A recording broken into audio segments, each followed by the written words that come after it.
नमस्कार। कभी सोचा है कि नींबू चखते ही मुंह क्यों सिकुड़ जाता है, या साबुन हाथ में इतना फिसलन भरा क्यों लगता है?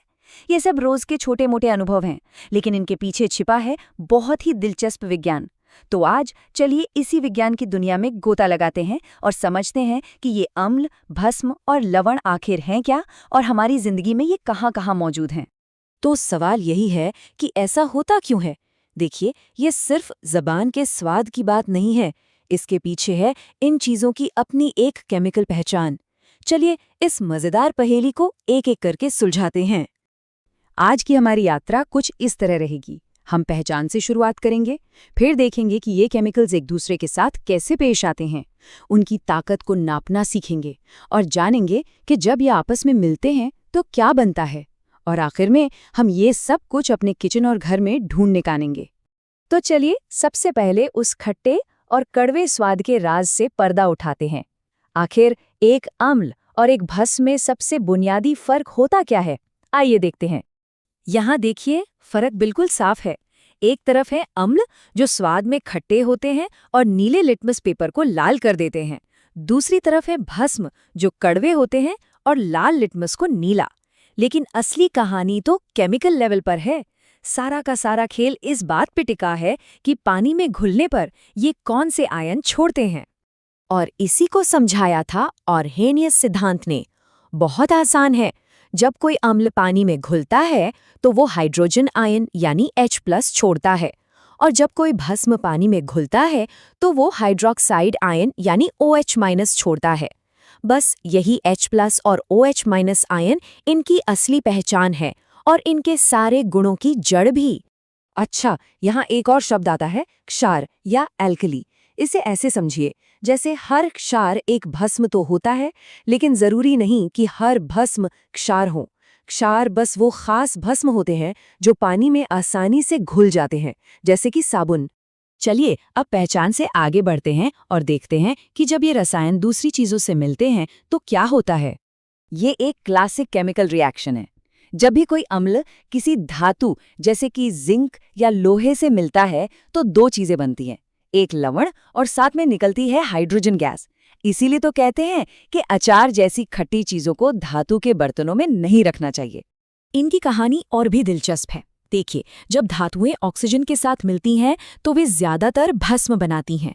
वहीं दूसरी तरफ जब कार्बन जैसी अधातुएं ऑक्सीजन से मिलती हैं तो वे अम्लीय ऑक्साइड बनाती हैं। और हाँ, याद है वो आयन जिनकी हमने बात की थी, H+ और OH-।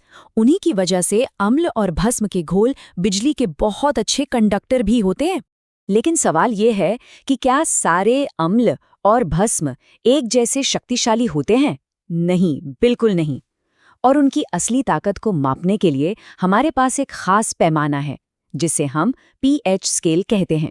सीधे सीधे शब्दों में कहें तो pH हमें सिर्फ ये बताता है कि किसी घोल में हाइड्रोजन आयन्स यानी H+ की मात्रा कितनी है।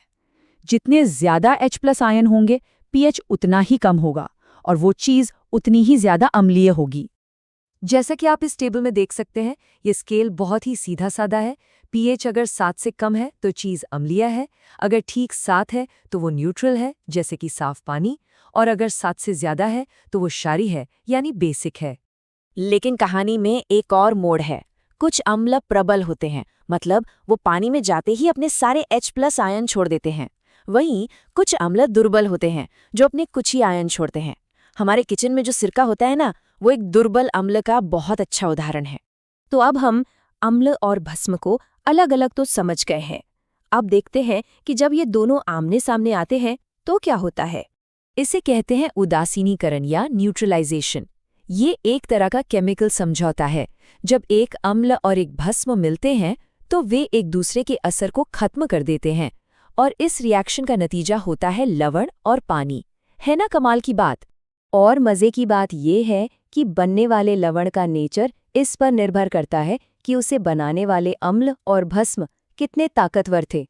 देखिए, अगर दोनों ही प्रबल हैं तो लवण न्यूट्रल होगा, लेकिन अगर अम्ल प्रबल है और भस्म दुर्बल तो लवण में अम्ल का असर दिखेगा, और अगर भस्म प्रबल हुआ तो लवण क्षारीय होगा। यानी टीम में जो ज्यादा पावरफुल होता है, लवण उसी की साइड लेता है। और जब लवण की बात हो रही है तो खाने वाले नमक को कैसे भूल सकते हैं?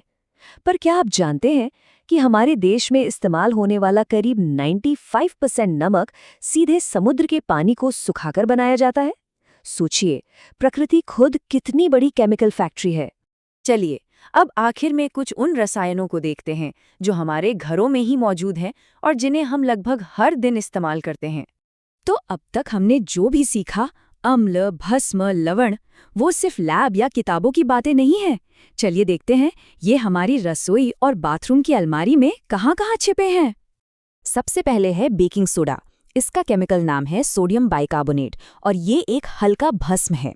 जब हम इसे टार्टरिक एसिड जैसे किसी हल्के अम्ल के साथ मिलाते हैं तो बनता है बेकिंग पाउडर, जो केक में कार्बन डाइऑक्साइड गैस पैदा करके उसे फुला देता है। फिर आता है प्लास्टर ऑफ पेरिस। ये भी एक बहुत आम रसायन है। इसे जिप्सम नाम के पत्थर को 120 डिग्री सेल्सियस पर गर्म करके बनाया जाता है। गर्म करने पर इसका पानी उड़ जाता है। इसका इस्तेमाल मूर्तियां बनाने से लेकर टूटी हुई हड्डियों पर प्लास्टर चढ़ाने तक में होता है। तो अगली बार जब आप अपनी रसोई में काम करें या घर की सफाई करें तो जरा रुक कर सोचिएगा। अब आप जानते हैं कि वो सिर्फ एक डिब्बा या बोतल नहीं है, उसके अंदर एक पूरी की पूरी केमिकल कहानी छिपी हुई है। विज्ञान सचमुच हमारे चारों ओर है, बस उसे देखने की नजर चाहिए।